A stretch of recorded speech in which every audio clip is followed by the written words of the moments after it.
Hey guys, how's it going? It's Travis Mortz with the ForesthillFilmLab.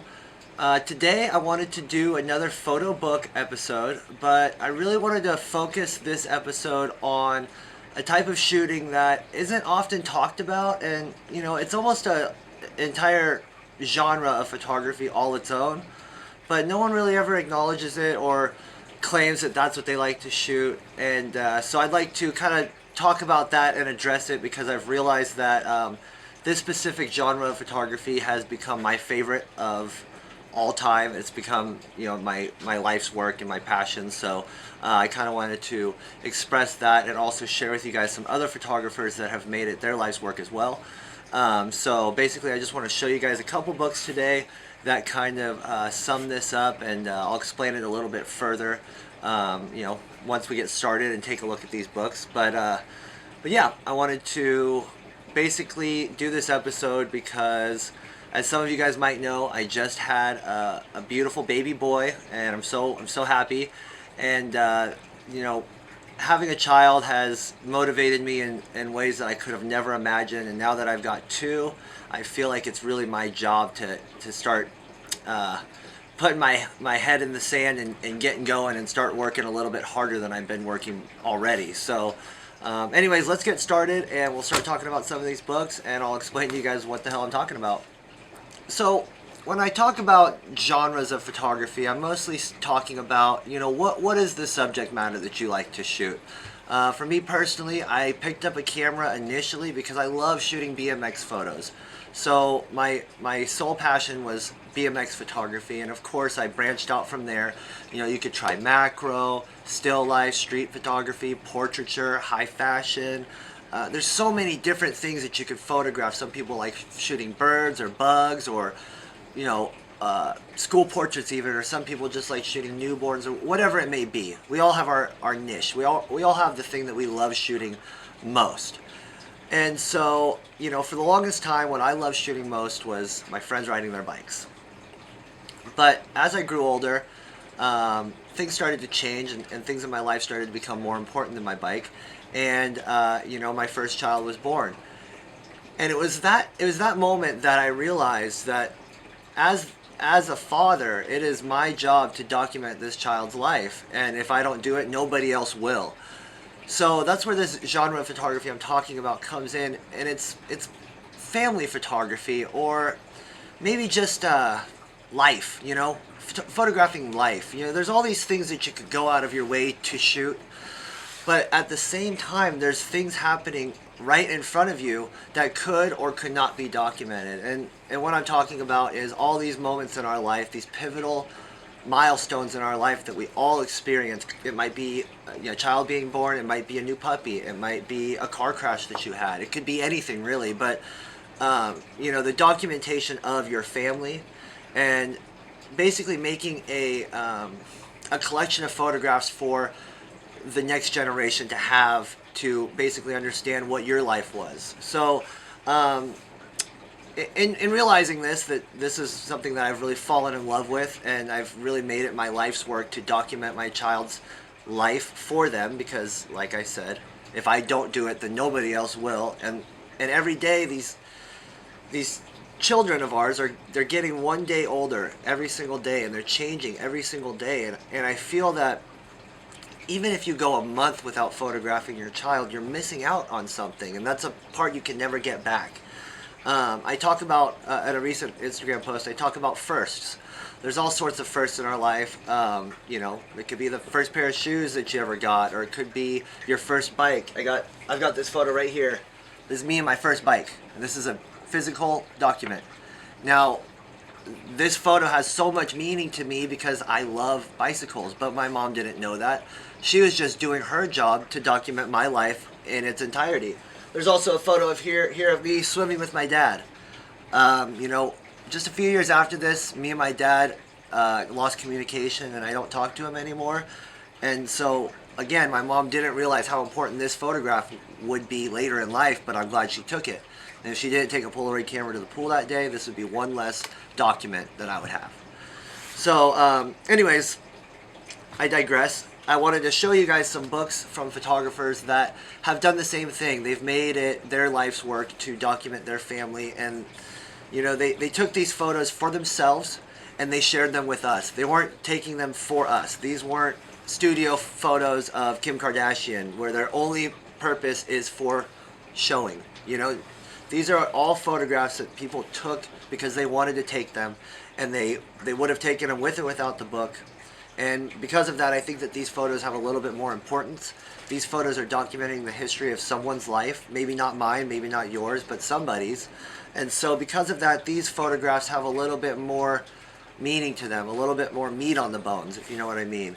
These aren't photos of a homeless guy on the street. These are photos of someone's child growing up from infancy all the way up. So anyways, I'm going to get started and talk to you guys about some of these books, and maybe you'll feel inspired to check them out and see what other people have done with this kind of genre that I'm talking about, that not a whole lot of photographers claim. I wouldn't ever claim that I'm a family photographer, but that's my number one thing I shoot, is my family and my life. I just document my life. I'm not out here to make pictures of this or that. It's just I'm photographing what's happening in my life. And there's a lot of guys out there that do that, but no one really ever claims it, So anyways, let's get started on the books. I'm gonna move to the next clip because I'm developing some film, so let's do that. Alright, so the first book that I want to start with is by a photographer that a lot of people know very well, and she became world famous with this the release of this book in particular. There's a lot of controversy surrounding it because she photographed her children naked, and some people thought that was very taboo, but the reality of it was her children were just naked and she was photographing them. So she would have been photographing them in overalls every day if they wore overalls every day, and so on and so forth. So the photographer is Sally Mann. She's a country woman. She lives out in West Virginia on a farm with her children, and it is her passion to document the life of her children. And when I first saw Sally Mann, I watched a documentary on her. I wasn't a father yet, but I was inspired by her. I was inspired in a very weird way, though, because I couldn't create the images she could create. This wasn't me being inspired by Ansel Adams and going to Yosemite and giving it a shot. Her images made me feel a certain way, and it was a way that I envied. I wanted to be able to make those images, but I had no subject for it. I can't take a picture of your kid and have them be as meaningful as the pictures I take of my kid. So family portrait sessions aren't the same. They aren't real life. Those are posed portraits, So to get these kinds of real life portraits, the only person that could take them is the parent of the children, or the family member of the subject. These are spontaneous moments, some posed of course, but the photographer has opportunities that no hired photographer would have. Therefore, she could create images that no hired photographer can create. And by doing that, she's creating a body of work all her own. So I just wanted to flip through this book with you guys and just show you a few examples. Let's see, I'm going to read the inside of this a little bit just to see what it has to say. Andy Grunberg from the New York Times says, Mann's photographs suggest that the camera is as adept at depicting the desires of the subconscious as it is in rendering the shapes of everyday life. Man, that was a tough sentence, but that last bit, rendering the shapes of everyday life. Clearly I didn't read this one little bit before I started this video, but this is exactly what I'm talking about. She's not photographing anything. She's photographing the life of her children. I mean, this is just the first image. This is a photo that doesn't have a whole lot of meaning to anybody but her. This is just her kid playing with bubbles, standing on a chair. This can happen any day of the year.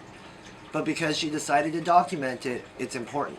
And I think that any moment can be important. It doesn't need to be specific. It doesn't need to be anything, monumental. Here's a photo called Torn Jeans. It's just her kid standing on a baseball diamond with a little bit of motion blur. I mean, but she's constantly aware of her job as a mother to document the life of her children and her family. Um, this was taken in 1984, called Damaged Child. I think she hit her eye or something. She's got a little bit of a swollen eye. And this is just a documentation of one day of this child's life, but now it lives forever. And, 1984, this photograph is older than digital photography. So thank goodness it's here. But basically, by seeing Sally Mann's photographs, it inspired me to document my own children in maybe a similar way. Here's a photograph of her children. 2 of them are unclothed, but it doesn't feel wrong. There's nothing wrong with this photograph. This is a documentation of her everyday life. And, the fact that she got a lot of hell for posting, or not posting, but publishing photographs of her naked children. But like I said, she was not documenting anything out of the ordinary. This was her everyday life. This photograph here is called The Two Virginias. And this old woman here was a huge inspiration to Sally Mann. It was her mentor. She grew up with this woman and named her daughter after this woman, Virginia. Obviously, Virginia outlived the younger Virginia, but this photograph is so special. It's so important, because if I didn't tell you that, you wouldn't know. But this little girl got her name from this old woman, and so the strength and the weight behind this photograph is huge. And I like to be natural when I'm doing these things. I'm kind of just looking through the book. I've seen it before, of course, but I'm just talking about the images with you guys, because it's important to just kind of feel it out. Here's a photo. He is very sick, and it looks like maybe it's their grandfather in the hospital. And there's a little motion blur here, but it doesn't have to be perfect, because what's perfect about it is that it exists. It doesn't need to be the sharpest. All right, I'm gonna get to that. I'm gonna leave off right here. 1 second. I gotta go switch my fixer. All right, sorry about that. I'm back. Had to deal with some black and white film. But anyways, let me get back to what I was saying. I'm gonna try to wrap up this book, because I could talk about Sally Mann for literally hours. But the reason that I decided to do this video, the thing that sparked me initially, was when I saw on the internet that Sally Mann's son had passed away. He passed away in his 40s. He was, rather young. And when I saw that, I was a little heartbroken inside, because I realized instantly that, holy shit, her assignment is complete. And, as a father, I always say that this is my lifelong project. It's my lifelong assignment to document my family and my children. And it's really never something that should ever be completed. It's something that, if your children outlive you, you'll never finish. And the thought of that keeps me going, and it drives me to shoot more, because there's no end point. So when I realized that Sally Mann's son had passed away, and realistically she captured his whole entire life, start to finish, it made it very real for me, and it made me think, like, holy shit, I bet she's really glad that she didn't miss a beat. So here's some photographs of her son. And he was, the star of the show. He's one of the three, the trio. And so it's just a little crazy to me to think about, because it's not something that you should ever finish. It's not an assignment that should ever be completed. So because of that, it shows the true importance of these family photographs. They are really for something. Now, his children have a documentation of his life that only Sally was responsible for. So, his children no longer have their father, but because of Sally Mann's determination to document the lives of her children and her family, they could see their father's life from start to finish. And I think that's amazing. I think, obviously, it's not, it's much better to have someone around, but the next best thing after somebody passes away is their memory. And how much memory does someone have? I stress this a lot. I stress the importance of film a lot to people, because I see people taking these photographs, and these life photographs, and putting them on Instagram or Facebook, and that's excellent, because it shows that you guys care, and it shows that you're aware that these things are important. But the thing that really worries me is the fact that these photographs, although they exist now, they most likely won't exist 40 years from now when they will be most treasured, most valued. And that's why I'm really a huge advocate of tangible memories. If it's not tangible, then it doesn't exist. You know, someone who goes on a European adventure and posts it all on Instagram, that's great, but, you know, I hate to say it, but a 19-year-old girl in college probably isn't going to be very good at file management for the next 40 years. I'm not going to be good at file management for the next 40 years. I don't want that responsibility. That's why I have a box of pictures here. You know, that's why I do this. Because this is nothing, I don't have to be done now. My job's done. I don't need to keep paying for my Dropbox every month. You know, this is something that exists. They are tangible. Sally Mann made her photos exist forever in the form of a book. Of course, she has prints and negatives for all these things, but you know, she shared them with us. She didn't take these for Facebook. She didn't take these for Instagram. She didn't take them for some assignment that she got from a employer. She took these for herself and for her children, and she shared them with us, and they're enjoyable for everybody because of how good they are. So that is the reason I wanted to make this video, was because of Sally Mann's son passing. Rest in peace. And it's really what inspired me to kind of talk about it, because she finished her assignment. She got to the end of it, and that's tragic. But I'm glad that she did it, and now, you know, she's got one assignment completed, but she's still got 2 more in the works with grandchildren, I'm sure, and all of that. So, first book is Sally Mann's Immediate Family. This is, you know, this book will change your life. Okay, the next book I'm going to talk about is Jan Reich, I think. I'm not really sure how to pronounce it. This book is called A House in the Country. A little bit about this photographer. This photographer is a photographer from Czech Republic, and I got this book when I was in Prague. And this photographer was the first photographer in the whole entire history of the country to win the greatest book of the year award in Czech. And he won it for a photo book, which was very impressive because, you know, there's people writing books that, you know, a bookmaker or whatever, an author, is up against a photographer's photo book, and he won. So because of that, he was spoken highly of by the staff at the camera store I bought this book at, and he's kind of, you know, the Czech Republic's Ansel Adams, if you will. So, you know, the book that he won the award with was a book of the Czech countryside. It was documenting churches and chapels and things like that. Beautiful, beautiful book. But I saw this book of his, and this one really drew me in. This is called A House in the Country, and this is a documentation of his family at his family's home in the country of the Czech, in Czech. I don't know, the Czech Republic, I guess. So I'm going to flip through here and just kind of pick out a few photos, but this is another one of those examples where these photographs existed because they were going to exist. He didn't make them for a book. He wasn't like shooting for 20 years his family so he could publish it and make $1 million. All these photos were taken in the countryside at their house, and you know, it's just a documentation of the land and his family. So I'm gonna scroll through here, and of course, he was a landscape photographer, like I mentioned. So this book definitely has a lot of landscape stuff in it. So I'm gonna keep flipping until I find some family stuff. But anyways, you know, this is from 1975, and some of these images go all the way up until the 90s, 1980, and these are all of, you know, the area around his home. And this is inspiring because this is something that any of us could do.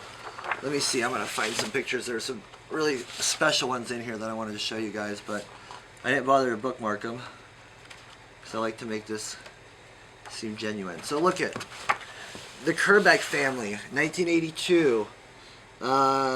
Wake at the pub in Nesh Felice. This is somebody must have passed away and he wanted to remember that moment. Like I said, these are life photographs. These are photographs just of things he's doing at the pub with a couple old guys. You know, he didn't come in there with a tripod and lighting and stage all this shit. This is just what was happening. He was just documenting it, and now it's got more importance because we can look back on it and kind of see. Here we go.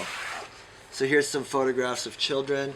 Obviously they are grown now. This is from 1982 and 1986. Breakfast in Cremonese. And these photographs of his children, look at this one. Oh my goodness. Look at that photograph. If I'm not mistaken, this is one of the photographs that made me buy the book. Once I saw these, once I saw these photographs of his family, it really drew me in. The light in the house is he's very aware of these things. He's a photographer, of course, but he's also a father. He's also a documentarian of his family's life. Here's, again, some naked kids. It's really not that unusual. If you have kids, you know that they're naked sometimes, and there's nothing wrong with that.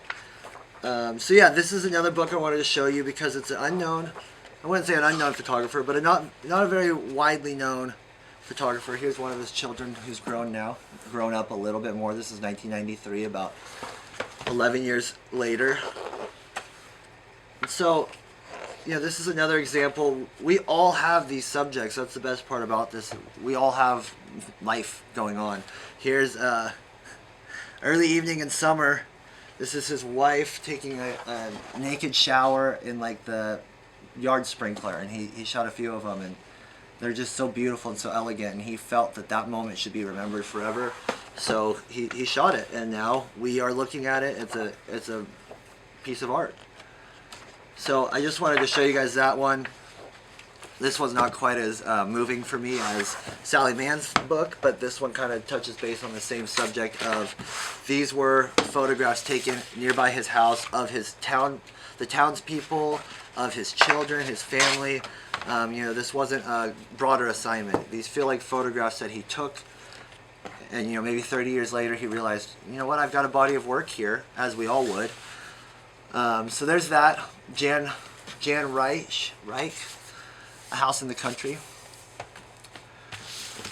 And last but not least, we've got The Family of Mann by Edward Steichen. So this is the book. This is the book of all books. This book was given to me by an old photography teacher that I met on Craigslist. Inside the book it says 8/17/1971, Bill, get well quick, Cheyenne, May. And this guy gave me this book, and I think that's really awesome, and I cherish it. This is the let's see what it says. The greatest photographic exhibition of all time. 503 pictures from 68 countries. Created by Edward Steichen for the Museum of Modern Art. So what this was a compilation of photos from many photographers of this subject matter. The family of Mann. So he found photographs from all over the world, from famous photographers all over the world that fell into this genre that I'm talking about, and he put together this body of work.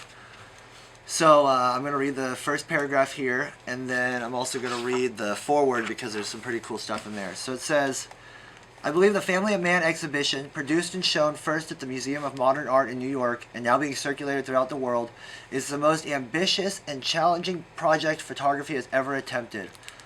The exhibition, now permanently presented on the pages of this book, demonstrates that the art of photography is a dynamic process of giving form to ideas and of explaining man to man. It was conceived as a mirror of the universal elements and emotions in the everydayness of life, as a mirror of the essential oneness of mankind throughout the world. Edward Steichen.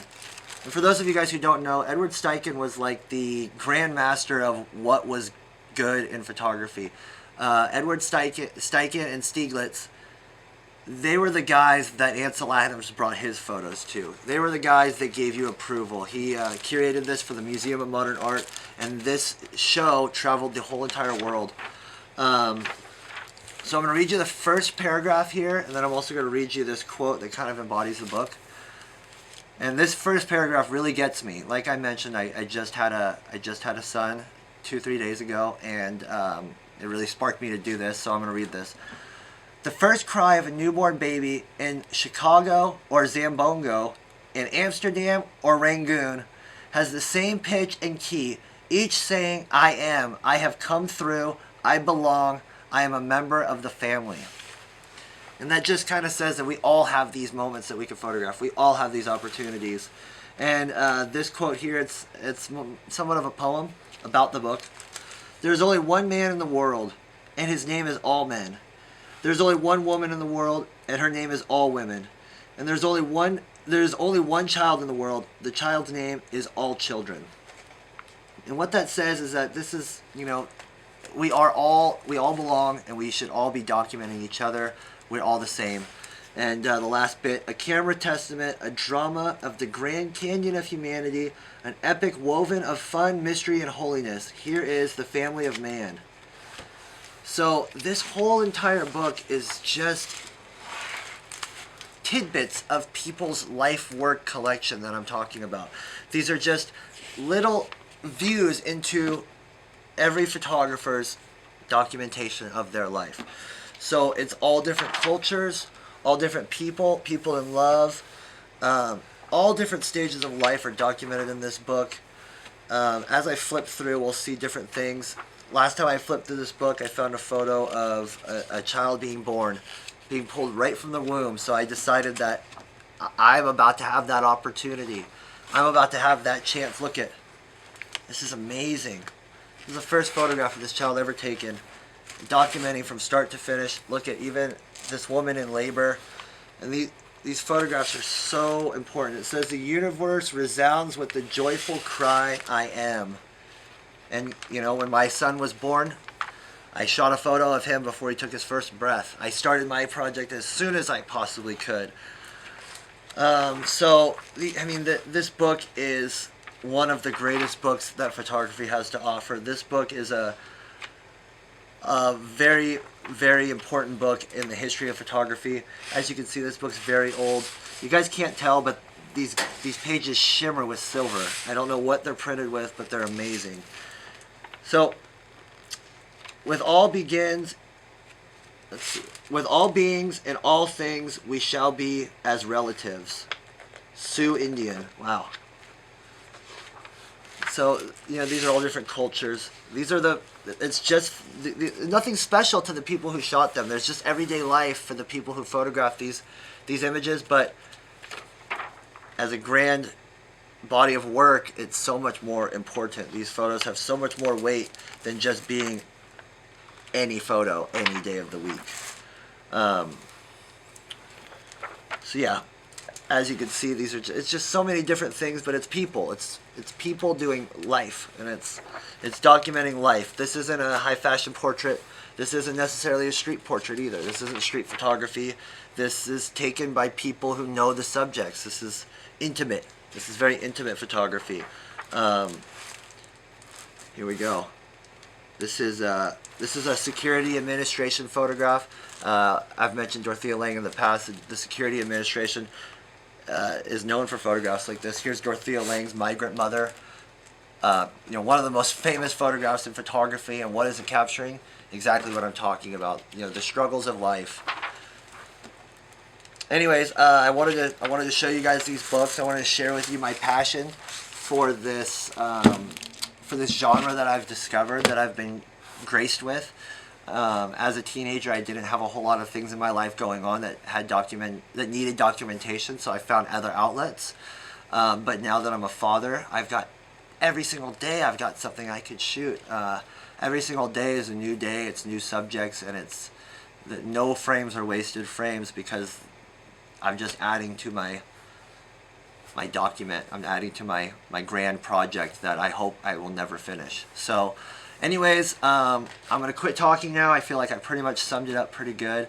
I really hope you guys enjoyed watching this one. I was pretty passionate about this episode. I'm actually going to get out of the darkroom now and get back to my baby, go help as much as I can. So thank you guys for watching so much, and please comment below if you enjoyed this video, and I'll keep making more, because I've got plenty of books to talk about. So anyways guys, thank you for watching, and until next time, keep on shooting.